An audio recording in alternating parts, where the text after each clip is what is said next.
नमस्कार, CCN news channel में आपका स्वागत है। आज हमारे साथ हैं बागेश्वर के विधायक और भाजपा के चौथी बार प्रत्याशी बन रहे विधायक चंदन रामदास जी। विधायक जी, स्वागत है आपका। धन्यवाद सीसीएन न्यूज के लिए।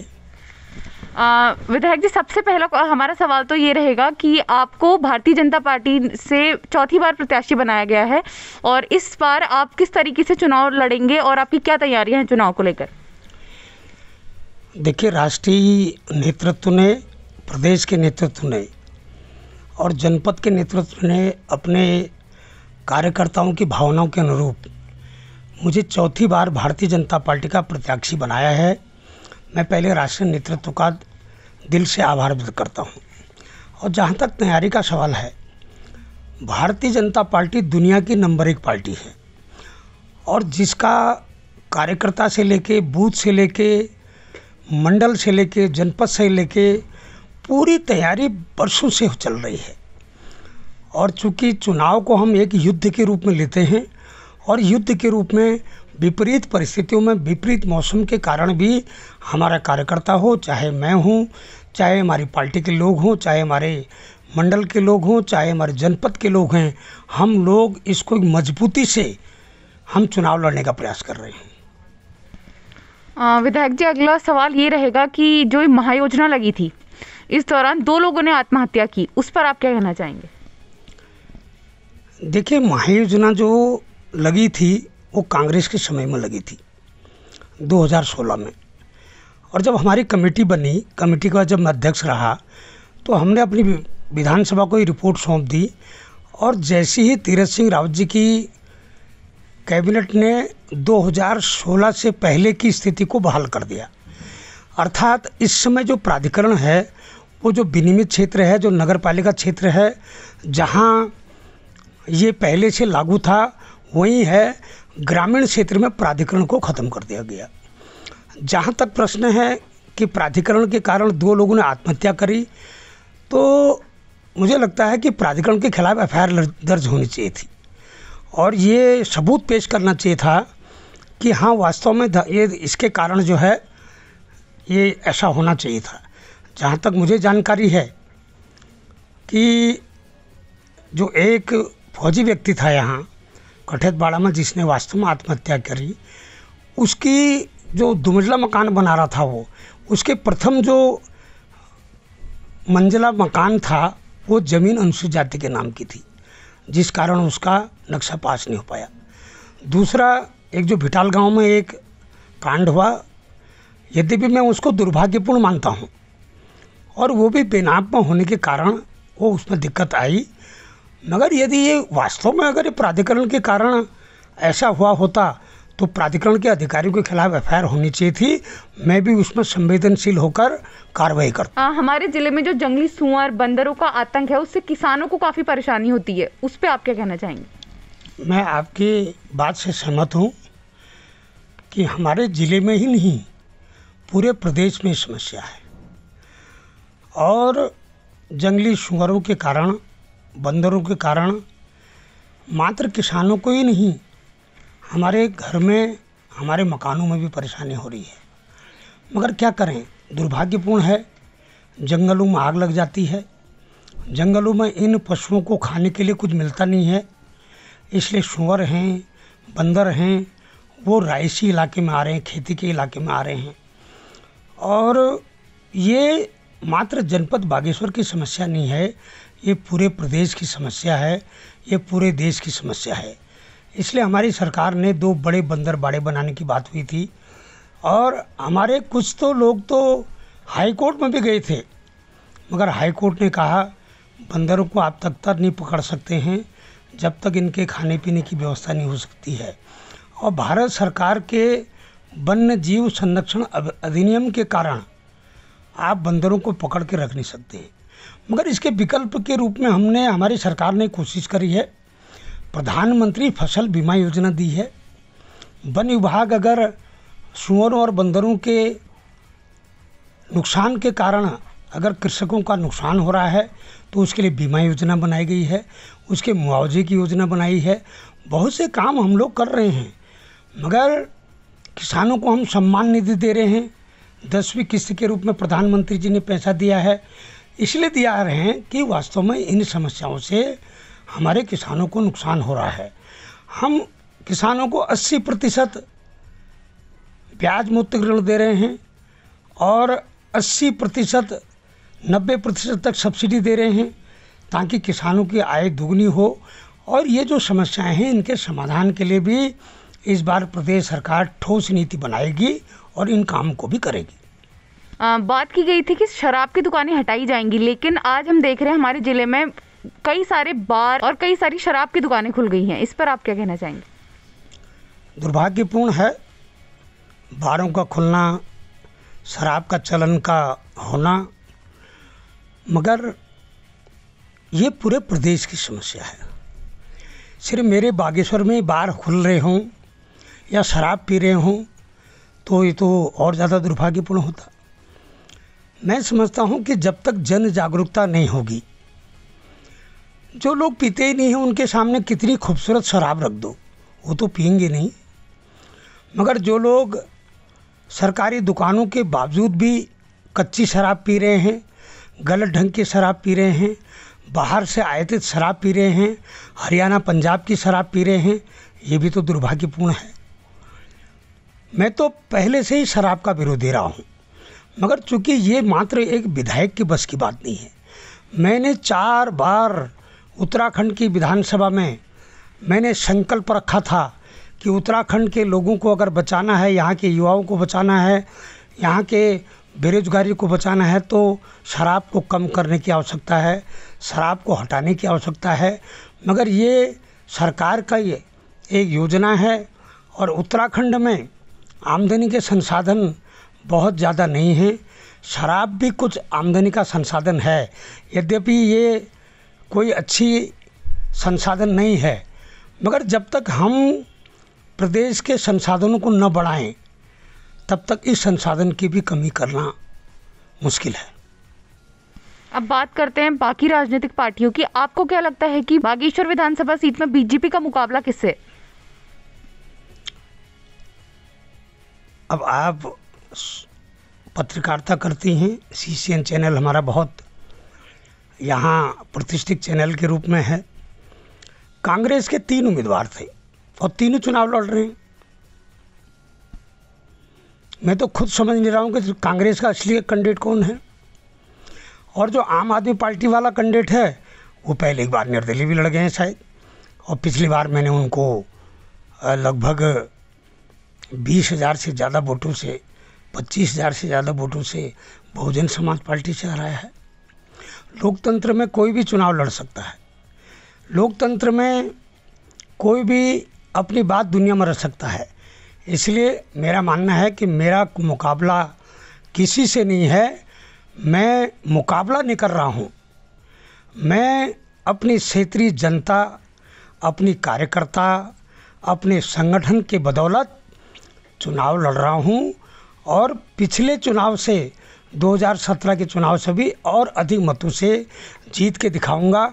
मेरा मुकाबला दलों से नहीं है, मेरा मुकाबला है कि काम कौन ज़्यादा कर सकता है, विकास कौन कर सकता है।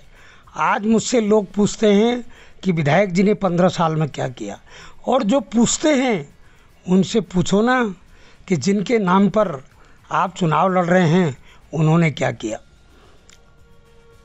कांग्रेस के सबसे बड़े नेता माननीय हरीश रावत जी हैं और बेचारे आज किस स्थिति में हैं। पहले DDR से चुनाव लड़े थे, फिर सल्ट से चुनाव लड़े थे, फिर रामनगर से चुनाव लड़े थे। उनके कार्यकर्ताओं ने कहा कोई नहीं लड़ेगा यहाँ, हरीश रावत को आने नहीं देंगे। अब बेचारों को लालकुआं जंक्शन में बिठाया है आजकल। तो ऐसी गत तो कांग्रेस की है।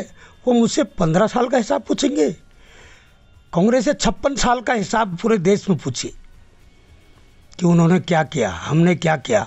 अगर मैंने काम नहीं किया होता तो क्या भारतीय जनता पार्टी का राष्ट्रीय नेतृत्व क्या मुझे चौथी बार टिकट देता। और बहुत से लोग यहाँ आज अनलगर बयानबाजी कर रहे हैं कि विधायक जी घूम नहीं रहे हैं। अरे तुम तो 15 दिन से घूम रहे हो, मैं तो 40 साल से घूम रहा हूँ और 15 साल से तो विकास के नाते लगातार घूम रहा हूँ। यद्यपि कुछ दिनों पूर्व ये मौसम के कारण और शरीर के कारण घूमना नहीं हुआ, मगर मेरा हर कार्यकर्ता हर बूथ पर डटा है, मेरा हर योद्धा हर बूथ पर डटा है। हर घर में मोदी है, हर घर में कमल है, और हर घर में जैसे जल और नल है वैसी हर घर में चंदन की खुशबू भी जारी है। इसलिए ये लोग जो कहते हैं कि विधायक जी कहीं नहीं जा रहे हैं, विधायक जी हर घर में हैं, हर के दिल में हैं, हर के परिवार में हैं। इसलिए कमल के फूल के साथ साथ चंदन की खुशबू भी पूरे बागेश्वर में विकसित हो रही है। इसलिए इसकी चिंता करने की ज़रूरत दूसरों को नहीं है। विधायक जी, जो आपका ये 5 साल का कार्यकाल था, उनमें आपने क्या आपकी उपलब्धियां रही जिनको लेकर आप इस बार चुनाव लड़ रहे हैं? देखिए, मैं लगातार 15 साल से अपने विधानसभा में काम कर रहा हूँ, मगर जो ये मेरा 5 साल का कार्यकाल है, दुर्भाग्यपूर्ण इस 5 साल के कार्यकाल में 2 साल तो कोरोना में चला गया। और आप जानते हैं कोरोना के कारण पूरे विश्व को, पूरे देश को, उत्तराखंड को, बागेश्वर को भी इसका नुकसान हुआ। इसके बावजूद भी मैंने बहुत महत्वपूर्ण काम इस 5 साल के पीरियड में किए हैं। मैंने बागेश्वर में 3 करोड़ रुपए की रोडवेज का डिपो बनाया है। मैंने 104 करोड़ रुपए का 133 kV स्टेशन बनाया है बागेश्वर में, जो आज बिजली देने का काम कर रहा है। मैंने ऐतिहासिक रूप में गरुड़ में झील बनाई है, नौकायन का काम शुरू हुआ है। यहाँ मैंने बागनाथ के मंदिर के निर्माण का कार्य हो रहा है, यहाँ पुल के निर्माण का कार्य हो रहा है। मैंने यहाँ सुंदर अपने काल भैरव मंदिर का निर्माण का कार्य हो रहा है। बागनाथ मंदिर में संग्रहालय का निर्माण का कार्य हो रहा है। बागेश्वर में घाटों का निर्माण का कार्य हुआ है। अभी अग्निकुंड के क्या कहते हैं, अग्निकुंड में अपने घाटों का निर्माण कार्य, अपने महंत बगीचे का निर्माण कार्य, ये तो मेरे नगर के निर्माण कार्य हैं। इसके बावजूद भी मैंने हजारों काम यहाँ पर किए होंगे। कोई ऐसा गांव नहीं है जहाँ सड़क नहीं है, कोई ऐसा गांव नहीं है जहाँ कोई व्यक्ति आज बिजली से वंचित रहा है, कोई ऐसा घर नहीं है जहाँ जल और नल नहीं है। और स्वास्थ्य के क्षेत्र में बागेश्वर में 2 हमने बहुत बड़े ऑक्सीजन प्लांट लगाए हैं। बच्चों के लिए आईसीयू बनाया है, ट्रामा सेंटर बनाया है, ब्लड बैंक बनाया है, और नए माननीय मुख्यमंत्री जी ने 20 करोड़ रुपए की नए भवन की घोषणा की है। और 2 हमको 5 करोड़ की CT स्कैन मशीन स्वीकृत हुई है, जिसका पैसा आ गया है, टेंडर हो गया है। 2 मुझे डायलिसिस सेंटर मिल गए हैं, 2 बेड की 2 व्यवस्था हो गई है, कैंसर यूनिट की व्यवस्था हो गई है। तो स्वास्थ्य के क्षेत्र में भी हमने बहुत अमूलचूल परिवर्तन किए हैं।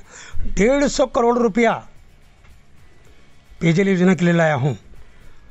आज गरुड़ में 10 करोड़ की गरुड़ बृहद पेयजल योजना बन गई है। खडेरिया पेयजल योजना के लिए 3 करोड़ 19 लाख रुपए लाया हूँ। मंडल सेरा पेयजल योजना के लिए 17 करोड़ रुपया लाया हूँ, काम पूरा होने वाला है। 14 करोड़ की जेठाई पेयजल योजना लाया हूँ। 5.5 करोड़ की मेहनरभूंगा पेयजल योजना बन के तैयार हो गई है। अपनी 29 करोड़ की खरई पेयजल योजना बन के तैयार हो गई है, और 3 करोड़ की नगर पेयजल योजना बनी है, और 42 करोड़ की अभी कठेतवाड़ा 2 पेयजल योजना बनने जा रही है। इतना अमूल फूल काम हुआ है शहर के अंदर। और 8 बड़ी लिफ्ट पेयजल योजना, लिफ्ट सिंचाई पेयजल योजना, ताकि किसानों की आय दुगनी हो सके, जिसमें बेलौना, पनारतोली, मनोड़ा 2, मनोड़ा 1, आपका ऐसी बहुत सी योजनाएं हैं। 8 या 10 योजनाओं में मैं अभी लिफ्ट योजनाएं सिंचाई के क्षेत्र में लाया हूँ। शिक्षा के क्षेत्र में स्कूलों का उच्चीकरण कराया है, प्रांतीकरण कराया है। 2 हर ब्लॉक में मैंने अटल आदर्श विद्यालय खोले हैं। अतिथि शिक्षकों के माध्यम से हमने अतिथि शिक्षकों का वेतन बढ़ाने का काम किया है। प्रत्येक विद्यालय में अतिथि शिक्षक भेजने का काम किया है। विधवा पेंशन बढ़ाई है, वृद्धावस्था पेंशन बढ़ाई है, विकलांग पेंशन बढ़ाई है, प्रतिकता पेंशन बढ़ाई है, किसान पेंशन बढ़ाई है, और PRD की पेंशन बढ़ाई है, PRD की तनख्वाह बढ़ाई है, भोजन माता की तनख्वाह बनाई है, उपनल कर्मचारियों का पैसा बढ़ाया है। किसको नहीं दिया है? अपनी युवा सरकार, अपने धामी जी ने, और लोगों को लगता है कि धामी जी को पुनः और समय मिलना चाहिए था, कम समय मिल गया, इसलिए युवा नेतृत्व में भी सरकार बनने जा रही है। और जहाँ तक अभी कुछ छूटे हुए काम हैं मेरे, जैसे सीवर